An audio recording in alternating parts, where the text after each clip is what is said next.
Good evening, Lake Orion. Well, it's been an interesting 2017. We'll explain that when we do our. We'll explain that. I'm your host, and I am Between Taorminas.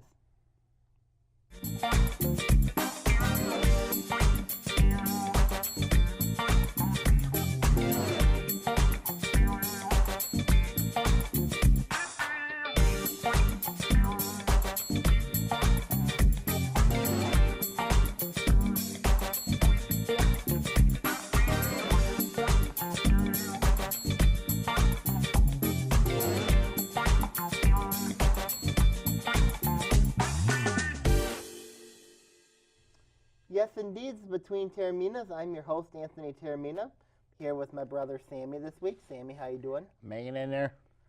Really hanging in there. For those of you guys wondering about where Ian Weatherspoon is at this week, Ian had a family emergency, and so he's with his family at this time. So, Ian, get better to your family members. Get better soon. Ian, you're doing the right thing, being with your family during this time. So, your family, get better soon. Sammy, it's been a somber day.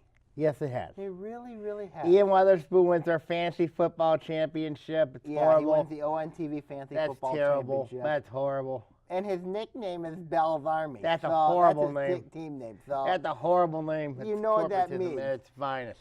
That's like the Lions winning a Super Bowl, which they're not because they're not making the playoffs. you know that means when we go in the Lake Orion Athletic office, right? I know what that That means. means Coach Bell's going to rub it in. Yes, Because I know what it's his that name. means. It's I his know what team. that I means. know. It's terrible. I know. So now the Lions are out of the playoffs. Yep. Maybe this doesn't surprise people. No, it doesn't. So let's just talk about that first. You just beat the lowly Cincinnati Bengals, and you're still in the playoffs. You had Atlanta get beat. You had Carolina get beat. Two things that helped you out, and you don't take care of business. You know what that tells me? Jim Caldwell has to go. He has to go. It's pretty simple. And I said this all year long, especially to Ian Albert Weatherspoon, who doesn't listen to me, at the Detroit Lions. They're going to find a way to break everybody's heart. They're going to ruin everybody's dreams and not make the playoffs. And look what happened. They didn't make the playoffs. It proves to me that they got a long way to go. They've got to start over, fire Caldwell, and clean house. Fix that defensive line. It's been a big problem. They're a toilet in the making. That's what Jim Caldwell is. He needs to go. He needs to get fired. And, of course, the Lions need to start anew. Do you think that if Caldwell goes, who would be the next coach? You think? You know, I talked to him. I talked to a meteorologist at NBC 25 who's up in the Flint area, and I had a chat with him about this. But Josh McDaniels is the perfect coach for this team because he's an offensive-minded coach. He's tight with Bob Quinn. Of course, he's the general manager of the Lions. Of course, he and McDaniels were in the New England Patriots system, and McDaniels is an experienced coach when he was with the Denver Broncos. I mean, I think he's the perfect candidate to get the Lions back to where they want to be at. What about Gruden? No, John Gruden ain't coming here because it would take a whole lot of money to get John Gruden to come to Detroit. And, yeah, you have a already established quarterback, Matthew Stafford. I mean, you already have an established wide receiving core. You need to tweak the running game, and you need to tweak especially the both offensive and defensive lines. I think that's something that I think Josh McDaniels is a better fit for the Lions than John Gruden. The Lions need to fix their defense. You notice that we didn't bring up their defense. The Lions need to fix their defense. Can you explain their defense? Well, their defense is terrible, especially if you can't get any pressure up front. You don't have your linebacking play is very young. You got two very good corners, but that's it. I mean, you look at the Lions. They've got some issues, especially on the defensive line. Of course, Oli Nada got hurt. Yeah. Zach Zetto, I thought, was a very big disappointment. And then they don't have any true defensive ends. I mean, besides Ziggy Ansah, they really don't have that second defensive end guy to back up. It feels like it's been Slay or Quinn that's been the really good they're corners. They're both two corners. Yeah. They're both corners. They're both safeties in that DB secondary. I mean, your linebacking play is terrible. Jerry Davis has not had a good year. And I really do not like I think it's I can't get the name on the tip of my tongue, but the linebacking core is a big issue right now for the Lions. Really is. So you think the Lions need to fix their defense? They need to fix their defense. They need to fix their especially their line, offensive line. They also got to fix. I mean, linebacking core. You know, that's the three things they got to fix. And I think, but they got to fix the coaching. I think coaching has been just completely terrible. You know, whoever made the move to hire Caldwell, I think it was Martin. But Caldwell arguably had the most success in Detroit. He's had a lot of success, but I think he's taken the Lions into the playoffs. But I think it's ran its course though, because you know, when you look at the line, everybody thought this would be the year Lions could take a big step. Yeah, they were supposed to take a big step. Green Bay was not. When Aaron Rodgers went down, everybody thought, okay, this could be the Lions' best chance. It's a great opportunity. But instead, it's 2 years in a row that the Lions, with Green Bay struggling, you know, not being able to take advantage of winning the team that did was Minnesota. Yep, not winning the division. And you know what? Now, look at Minnesota. Minnesota, they have really, I think Minnesota has really improved. They're going to have a quarterback problem next year. And it's a good problem they have, especially when you look at Case Keenum, Sam Bradford, and Case Keenum. I mean, like, you know, they got a great problem. You know, when you look at Minnesota, they got a quarterback. Whereas you look at the Lions, they don't have quarterback issues though. You look at the Lions, they have a quarterback. They just don't have a solid running game. They don't have a solid line, and their defense is terrible. Like Minnesota's got a really good defense. But then it seems like everybody on the line is injury prone. Well, yeah, they're injury prone, but at the end of the day, it's about producing results. And this is a league where you have to produce results, and the Lions did not provide results. In the Minnesota, they provided results. Green Bay, once the Rodgers went down, they really struggled downhill. But what about the Bears? Chicago's very young. I really like Mitch Trubisky, their quarterback. I think he's going to be. Their running back was pretty solid. I really like the running game too. Jordan Howard and Tariq Cohen. When you look at those two guys, I think they're going to be a building block for the future. They just got to find some receivers, and other than that, Chicago I think is going to be pretty set for the long haul. So, another team I want to ask is the Dallas Cowboys. Obviously, Jeff saved the Cowboys season this against week, the Raiders. last week, but you can't save him this week. I mean, because I think at the end of the day, it was Dallas' offense that failed them in this one. Dak Prescott, Des Bryant combo, there was a big problem there. I know Joe Johnson right now is laughing at it, but there's a problem in Dallas a little bit when it comes to the quarterback, comes the offense. Defense, I don't think is the problem there, but I don't like how Dallas Cowboy fans bash Jeff. I mean, I just don't like that. Well, that's how it is being in Dallas, and I know the Metroplex teams. I know what they It seems like you get criticized. I know what they expect in the Metroplex, especially in football, because Dallas is a football-craved town. I mean, and basically when you look at it from that perspective, I don't like the fact that Jeff He's getting criticized, but he shouldn't. But when you're in Dallas, you're expected to produce results. And so far, Dallas this year, besides the 6-game suspension from Ezekiel Elliott, I mean, they really have not produced results. So there's a frustrated fan base in Dallas. Yeah, there's a frustrated fan base in Dallas. I mean, does Jason Garrett have to go? No, but it looks like he'll be coming back for another year. So you would argue changes might have to be made. Changes might have to be made. I mean, I don't think Dak Prescott is the answer in Dallas. I really don't. Because some Cowboy fans will disagree with me, but I just don't. You need to have a quarterback that's very similar to like a Tony Romo type of quarterback. Can throw the ball downfield. To Des Bryant. In Dallas, you have success with a downhill quarterback, and I think I don't think Dak Prescott fits what the Cowboys need right now. We'll have to see what happens. Mm-hmm. Any final thoughts on the Lions or anyone in the NFL? Lions need a clean house. I think Atlanta will get in the playoffs. Sorry, Seattle fans. But I think Baltimore will get in the playoffs. If Baltimore doesn't get in, watch out. I think they're my most dangerous team right now. All right, we'll be right back between Taorminas on ONTV. Hey, it's ONTV here. Now, have you ever had the urge to create your own TV show, or you just wanted to see what goes behind the scenes of making a TV program? Well, ONTV has just the program for you. ONTV offers studio and field production classes that allow you to take control and create the programs the way you want them to be. We will introduce you to media literacy skills and the fundamentals of program production in order to acquire the basic training needs for ONTV equipment use. To get started, all you have to do is sign up for a free ONTV orientation where you will learn all about ONTV and all the opportunities available to our volunteers, as well as meet the ONTV staff and take a tour of our facility. After that, you can register for one of our production courses.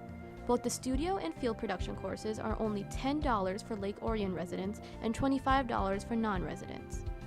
For more information about ONTV's production classes, feel free to call us at 248-393-1060 or go to orionontv.org and click Register Now to sign up for classes.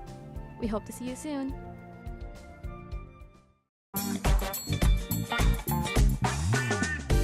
Welcome back to Between Taorminas here on the premier show of public access, ONTV. Sammy, how you doing? Hanging in there. Isn't it true that ONTV is the premier when Yes, it comes it to is. public Yes, access it is. television? Yes, It's a standard bearer. It Yes, really it is. It really is. Let's talk about the college football bowl games that are coming up. Michigan State is playing Washington State. It'll be a fun game. I'm looking forward to that obviously one. Our cousins in the marching band. I'm looking forward to that game. You are? Yes, I am. Here's why. Because, as you know, Michigan State's one of my teams. One of my sports empire college football teams. So, what I'm curious about is see what Michigan State does is a guy named Brian Lewerke. Really good quarterback. Much better than who Michigan's got, but they're corporate. I don't know why Michigan's not playing. I don't know why Michigan State's not playing on New Year's Day, but New Year's Eve, but they're in a very tough match with Washington State. Of course, Washington State's got a really good quarterback, known for their wide receiver, known for air raid attack, which is going to be really challenging because I'm very concerned about Michigan State secondary in that matchup. But you know what? I'm very positive here. And we all know that Bob Bridges is a hypocritical loser because he should be supporting Michigan State and not Michigan. You are aware that Washington State's losing it, or has a couple players not playing? Yeah, there's two guys. The program? Two guys got kicked out of the program. They're not playing. So I got a lot of optimism. I think Michigan State can go out there. Originally going in, Washington State was favored to win the game. Now Michigan State's favored to win. Yeah, because Michigan State's got they're disciplined. I really like what they've done. They turned Washington State's not disciplined? Michigan State was 3-9 last year. Yes, I know that. And they finished 9-3.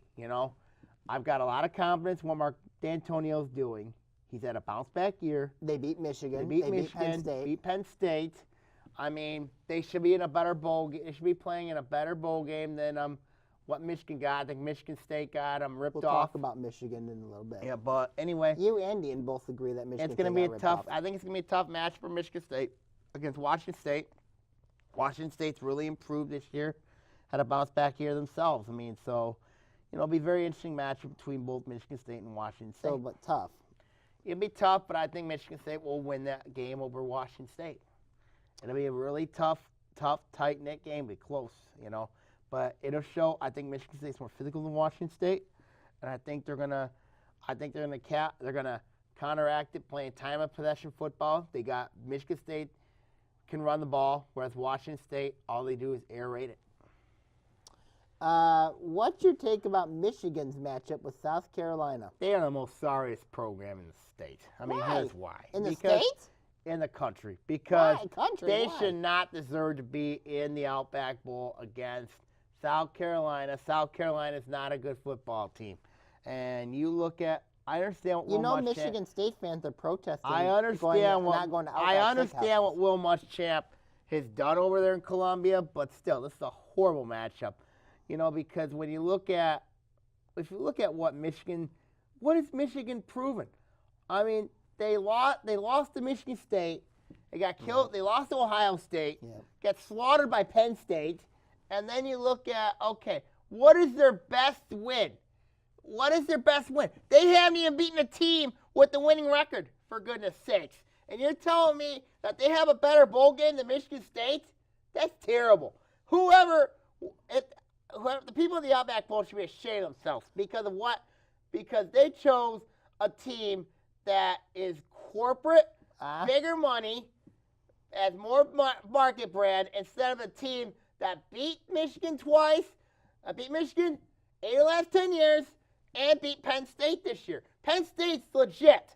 Penn State's a very good team. There's no doubt about it. Michigan, on the other hand, they are not a good football team. I mean, they're a young football team. They're not. Their quarterback plays terrible. Their defense is the only thing that's keeping them afloat right now because they have no offense right now. So you're saying because of the marketing, because of what Michigan is in terms, is that the reason why? That's why they're in that Outback Bowl, and that's why Michigan State is not. But the Holiday Bowl's not a bad bowl. Holiday Bowl's not a bad bowl. I like the Holiday Bowl. I actually do like the Holiday Bowl. You notice there's a lot of Michigan State fans that are protesting not going to Outback Steakhouse for. And they shouldn't go to Outback Steakhouse because of the fact that they took a corporate, hypocritical school instead of the school that beat Michigan 8 of the last 10 years. You are aware a lot of Michigan fans are not going to like you for those comments, right? I don't care. So you don't care. I don't care. Okay. Because Penn State's very legit, and who is Michigan beating? Who Michigan beat this year? Nobody has a winning record. Ian Weatherspoon would actually agree with you. Yeah, Ian Weatherspoon would agree with me because Michigan has not beaten a team with a winning record, whereas Michigan State beat Penn State, and they beat Michigan. You know what I mean? Those are two teams with winning records. So who do you got winning the Outback Bowl? South Carolina's terrible. They are horrible. I mean, why is South Carolina even playing in this game? For goodness sakes. I mean, they got killed by Clemson. I got to give the devil its due. I got to give Corporate M by a field goal. So you're picking Michigan? Say Corporate M by a field goal. Ooh, most Michigan State fans aren't going to like you for that. I know they won't, but I think Michigan State beats Washington State by 2 touchdowns in a high-scoring, entertaining affair. What's your take about you notice Michigan State is in prime time and on ESPN. No, Michigan State's on FS1. Oh, they're on FS1. They're on FS1. But they're in prime time. Michigan is not on prime time. No. So there might be a little bit of something that helps there. Well, but still, playing in the Outback Bowl, Holiday Bowl's a great bowl.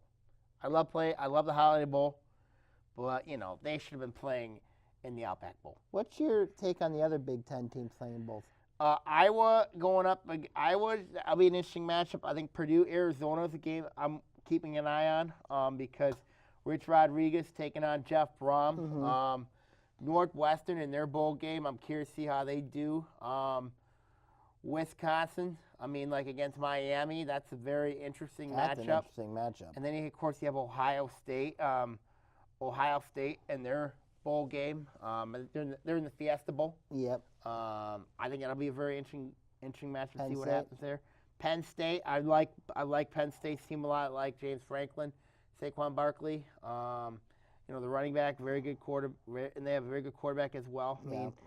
But team that really will. I think the best Big Ten game on the docket, and people are going to disagree with me. I think it's Michigan State, Washington State because it's an intrigue matchup. It all revolves around Michigan State. It's an intrigue matchup, It's an intrigue matchup. Michigan and South Carolina is like a boring matchup, but actually another game I'm curious to see is Miami and Wisconsin because that's a matchup where I think it's going to be a really good game.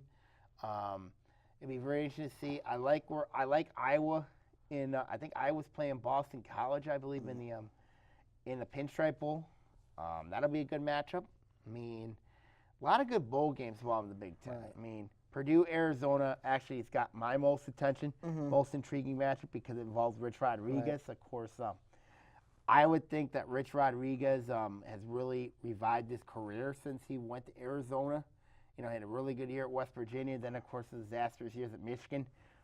But he's done a really good job at Arizona. And Jeff Brom in his first year at Purdue, a lot of people are talking that he might go to Tennessee. Thankfully, it didn't happen. Now he's taking Purdue, I think, to a better level, I think, personally. Any final thoughts?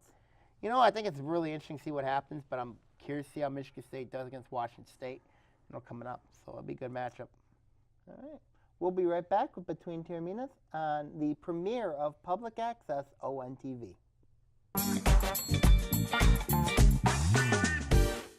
Hello, Lake Orion. It's Anthony Taormina, co-host of Between Taorminas. I want to let you know of a new show called History Now. In it, we're going to talk about global, national, and political events that occur in our lifetime. We're going to also have guests and also have co-hosts as well, and also plenty of surprises. Catch us on History Now here on ONTV.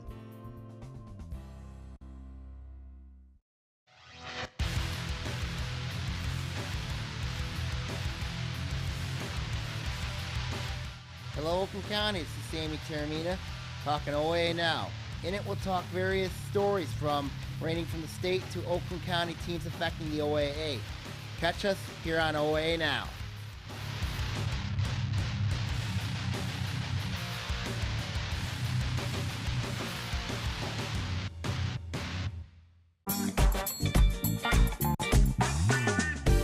Welcome back to Between Taorminas here on ONTV. Sammy, how you doing? Hanging in there. Let's talk about one more topic. Last one of 2017. Yeah, it's the last one of 2017. We got Pistons, who I think they're in so much trouble now. Reggie Jackson being out for 6 to 8 weeks. Why do you think the Stones are in trouble? Because they have no guard play. Because they have no guard play. Ishmit is not a true starting point guard. He's a backup. I mean, should have, they screwed up. Why did they screw up? Because Reggie Jackson's not a good player. Reggie Jackson's not a good player? No, he's not. Yep, and then, of course, that. hockey, of course, we know. It's odd because Bob Bridges knows my hockey team is much better than his right now. I own the first wild card spot right now in the Western Conference. So I'm telling Bob Bridges right now he needs it. Bob Bridges, Jim Manzo, Eric Jennings, and Bill Reese, they all need psychological help, and I'm going to give it to them because my Dallas Stars are right there in the thick of a playoff race, and the Detroit Red Wings are going downhill like the Titanic. So you're saying the Wings are sinking like the Titanic? Yes. Interesting. So the NHL starts back up this evening? Yes. Interesting. Yes. So going into 2017, what was your favorite moments of 2017? Proving Ian wrong, and of course the hire of Ron Gardenhire. Because I told Ian Weatherspoon for 4 years now. I said Ron Gardenhire was going to be the next manager of Detroit Tigers. I can't believe you said that. And there are multiple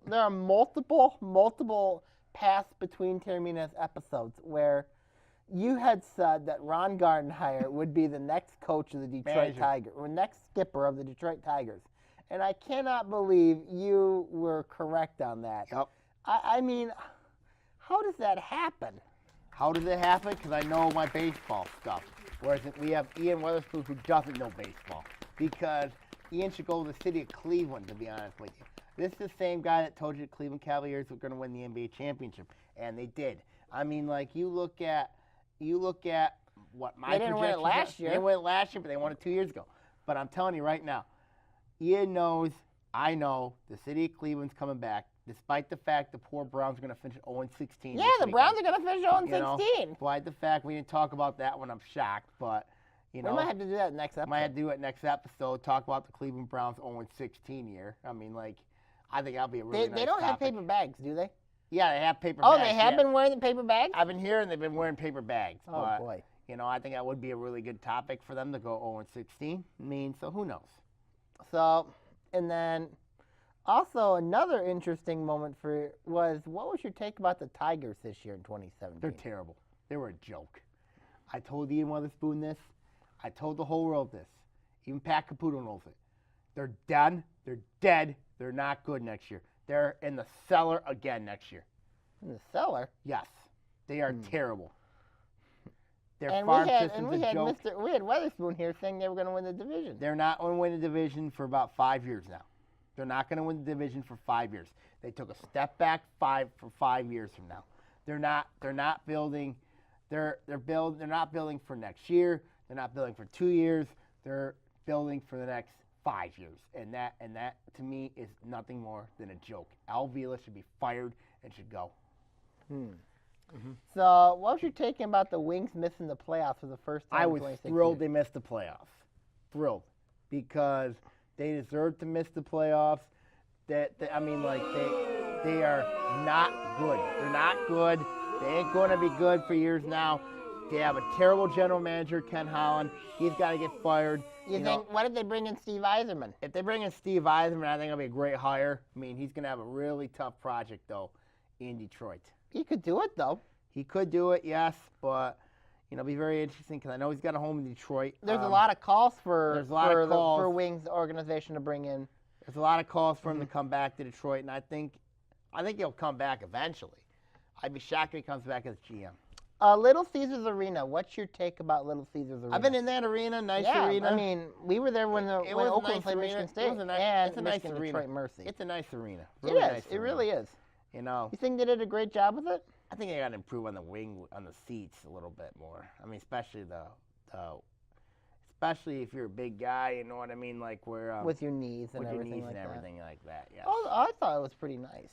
You know, of course, college basketball. I think Michigan State and Oakland are going to be just fine. Michigan, okay. Detroit Mercy, terrible. And then Eastern's pretty solid. Eastern solid. Central's doing really Central's well. doing well. And the Western's doing well. I think mean, right you now. can't- I think you right can't now. deny I think that. right now You every got- team except Detroit Mercy is going to be fine. Mm-hmm. I think Detroit Mercy got problems. Also, the Silver Dome went down, It or was at least sad. half of it. Half it went down. Right.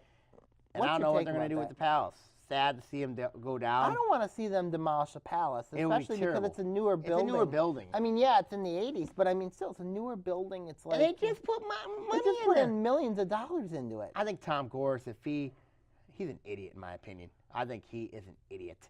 You know, one for moving the Pistons downtown, and two for wasting all that money on the Palace of Auburn Hills. Well, I mean, a lot of people in Oakland County would tend to agree with you. Yep, I think Tom Gores. But there's a few he's that never- want the Detroit way, you know. He's never going to be loved in Oakland County ever again. Well, yeah, for taking the Pistons, For taking out, the Pistons of out of Oakland out of County. Oakland County into the. Mhm. So, any final thoughts going into 2018? What would you like to see? What I like to see, hopefully everything goes for the better. I think Ian agrees Mhm. too. Everything What for the better. what do you think about the future between Taorminas? We're hoping to prosper again. You know, see what happens. I'll be honest with you. I feel 300's coming up. Yes, it is. 300's coming There up. was like a ghost that said 300. Yes, it's coming up. It's coming up. We'll you see know, what so happens. we'll see what happens. I'd like to see between Taorminas continue to expand. Obviously, Mhm. our schedules have been a lot more challenging, but It is. you know, that's kind of been a challenge. But you know, hey, 300 episodes, not Pretty very many people can say they have 300 episodes. No. All right, But well, it is what it is. all right. Well, that will do it for the 2017 year of Between Taorminas. Also, we've got History Now, OA Now, fantasy football shows. All wonderful shows on the premier public access station of ONTV. We'll talk to you soon. Have a great new year, and we'll see you soon. Have a great night, and see you soon.